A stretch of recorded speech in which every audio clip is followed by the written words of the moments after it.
Good morning students. कल हमने पढ़ा कि राजा ने ऑस्ट्रिया और पस्सा के राजाओं से मिलकर अपनी पावर को दोबारा से प्राप्त करने का प्रयास किया और परिणाम ये रहा कि विधान परिषद ने पहले ही ऑस्ट्रिया और पस्सा के खिलाफ युद्ध घोषित कर दिया, राजा को गिरफ्तार कर लिया, फ्रांस को गणतंत्र घोषित कर दिया और 21 वर्ष से ऊपर के सभी पुरुषों को वोट का अधिकार मिल गया और राजा को देशद्रोही घोषित करके राजा और रानी दोनों को फांसी दे दी गई। तो ये हमने कल पढ़ा। अब आगे आतंक राज।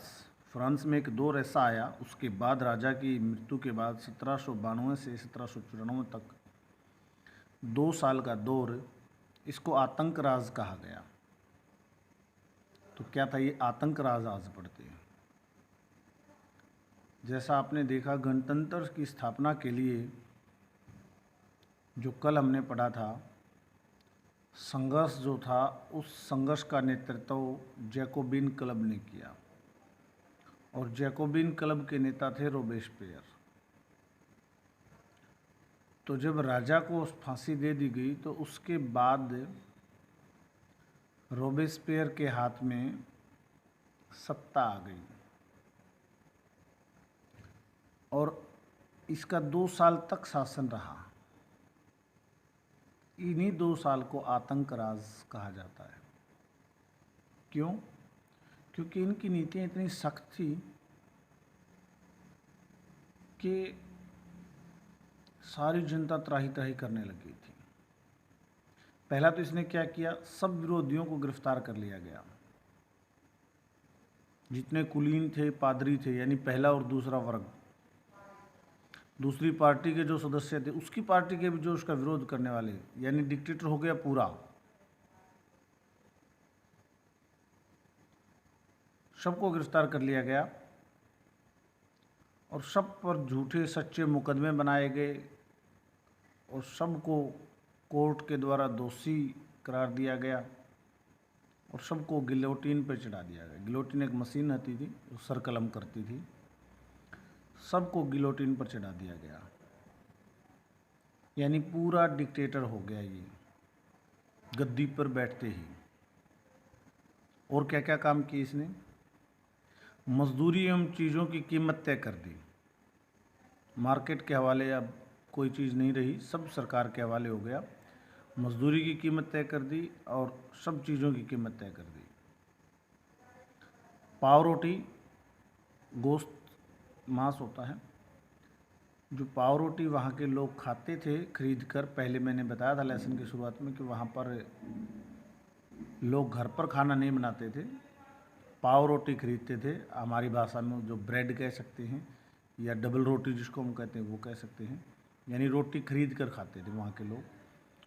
तो उस पाव रोटी की राशनिंग कर दी गई। जैसे हमारे यहाँ पर राशन में आटा वगैरह मिलता है ना, गेहूँ मिलता है, चावल मिलता है, तो वहाँ पर वो रोटी जो है ऐसे राशन में मिलने लगी। किसानों के लिए अनाज की कीमत तय कर दी। जब सारी चीज़ों की हो गई तो किसानों के लिए अनाज की कीमत भी तय होगी, भाई आपको इस कीमत पर ही बेचना पड़ेगा। महंगे, एक सफ़ेद आटा था महंगा, उस पर रोक लगा दी, क्योंकि हर कोई उसकी रोटी नहीं खरीद सकता था। सब में समानता लाने के लिए उस पर रोक ही लगा दी। एक जैसी रोटी सबको खाने को मिलती थी, समता रोटी जिसको नाम दिया गया। चर्चों को बंद कर दिया गया। ये 7 कारण थे जिनके कारण उसको आतंक राज कहा गया। लेकिन यदि बाद के 6 पॉइंट मेरे ख्याल से अपनी नीतियां हो सकती हैं, सुधार के लिए प्रयास हो सकते हैं, उनमें गलत या सही के लिए बहस हो सकती है, लेकिन जो पहला पॉइंट है उसी ने उसको पूरी तरह से डिक्टेटर घोषित कर दिया। सब विरोधियों को गिरफ्तार करना, उनको मौत की सज़ा देना, वहाँ से वो डिक्टेटर हो गया। तो उसका परिणाम क्या हुआ? इन 2 साल के आतंक राज का परिणाम ये हुआ कि उसको भी गिरफ्तार कर लिया गया और 1794 में उसको भी गिलोटिन पर चढ़ा दिया गया। और एक ऐसे रास्ते पर जहाँ पर राजा की मृत्यु के बाद फ्रांस खड़ा था, वापस वहीं पर खड़ा हो गया। एक और मोड़ आ गया फ्रांस में।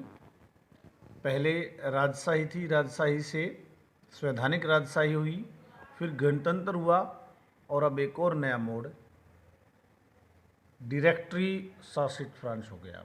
अब ये डायरेक्टरी क्या थी, ये कल पढ़ेंगे। धन्यवाद।